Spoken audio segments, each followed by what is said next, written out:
Lesson 14, Freedom of Speech, Part 1. Free speech is certainly a hallmark of democratic societies. Exercise free speech. Strengthen the First Amendment. Use it or lose it. Let us once again take a look at the exact wording of our First Amendment. Congress shall make no law respecting an establishment of religion or prohibiting the free exercise thereof. In a previous lesson, we have studied both the Establishment Clause and the Free Exercise Clause. Next, freedom or abridging the freedom of speech. Congress shall make no law abridging the freedom of speech. What does that mean? First, let's define abridge. It's a verb. To reduce the length of, condense.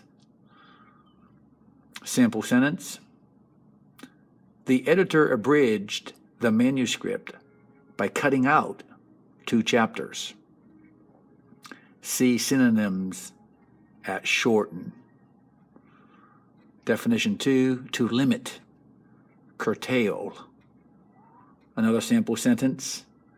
An unconstitutional law that abridged the rights of citizens. So, what we are talking about in terms of freedom of speech, face-to-face communication, telephone conversation, lectures, radio and TV broadcasts. Also, non-spoken expression, such as internet communication, art, music, even clothing, all fall under the umbrella of free speech. However, freedom of speech does not include the right to endanger our government or other citizens. Certainly, freedom of speech does not include the right to slander or libel someone. Slander meaning spoken lies that harm a person's reputation or character. Defamation, you may have heard that term, defamation of character. Spoken lies. You're slandering somebody. Spoken lies. Whereas libel are printed lies. The lies are printed in the press. Libel. Both slander and libel are hard to prove in a court because of free speech protections. This girl talking to this guy, or actually it looks like she's on her cell phone. Oh, I know Jane. Did you see her shoes?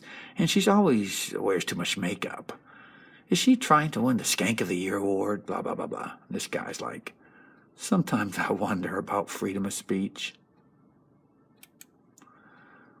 Let us take a look at some very important landmark free speech cases that establishes the test for determining what constitutes free speech.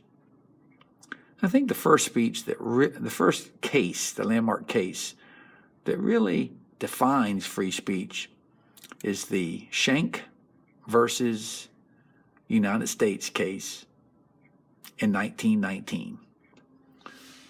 I am sure you studied this case in your American History Part 2 class or your APUSH class. Charles Schenck was the General Secretary of the American Socialist Party. Socialists were opposed worldwide. They were opposed to World War I. They thought World War I, socialists thought World War I was a war of capitalists competing over markets. Also, Charles Schenck opposed the Conscription Act. Conscription, that's the draft. A conscript army is a non-voluntary drafted army, conscription. So he's opposed to the draft. So what he did, he mailed out 15,000 leaflets to young men who were subject to the draft. On one side of these leaflets, there was a section, he quoted the 13th Amendment to our Constitution. Now, the 13th Amendment prohibits slavery and involuntary servitude. And his point was the Conscription Act violates the 13th Amendment. The draft is a violation of involuntary servitude. This is what he was arguing. He urged young men to petition peacefully. That's a First Amendment right, to petition peacefully to repeal the Conscription Act. That was on one side of the leaflets. On the other side, he had assert your rights. And he was denying the power of the government under the Constitution to force U.S. citizens to fight on foreign soil. Now, for mailing out those leaflets, he was arrested, brought to trial, and convicted under the provisions of the Espionage Act of 1917. It was a law passed by Congress, again, World War I going on during this time, a law passed by Congress that provided that any person who obstructed the war effort was subject to fine and imprisonment. Espionage. So Schenck, for mailing out these leaflets, trying to encourage young men, do not sign up for the draft, avoid the draft, petition government officials to repeal the Conscription Act. For mailing out those leaflets, he was tried and convicted under the Espionage Act. His lawyers appealed under the First Amendment, saying this was simply free speech protections. In the ruling, the Supreme Court ruled against Charles Schenck, against him. The Supreme Court recognized that had the nation not been at war, it would have been okay to do what he had done, to mail out those leaflets.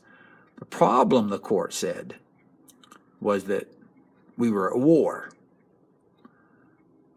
The Chief Justice of the Supreme Court at this time was Oliver Wendell Holmes. He's going to write the very famous majority opinion. In peacetime, these flyers were harmless speech.